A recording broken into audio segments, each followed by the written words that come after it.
Այն որ Մարտուն Գրիգորյանի այսպես կարգավիճակը այսպեսությամբ շատ այսպես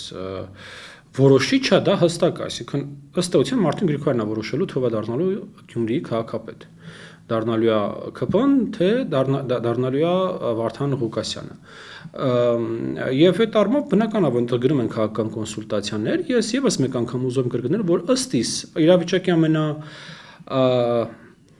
այսպես ճիշտ զարգացումը կլինի այն, որ եթե Մարտուն Գրիգորյանը այսպես հստակորեն արձանագրում է, որ ինքը որևէ մեկին չի քվեարկելու, քաղաքացիական պայմանագիրը կարող է քաղաքապետ դարձնել Մարտուն Գրիգորյանին։ Նույնիսկ պարզիչ չէ թե կոալիցիա կազմել, կարող են ուղղակի քվեարկել եւ իրեն դարձնել քաղաքապետ։ Ես կարծում եմ դա ավելի լավ է, քան Վարդան Ղուկասյանը դառնա քաղաքապետ։ Մարդ, որ ինչ այսքանի օրը այսպես տեսախցիկներից չի իջնում, որ ասած են այնպես չէ քրեական ենթամշակույթի, քրեաօլիգարխիկ համակարգի ինչ որ բաներ է,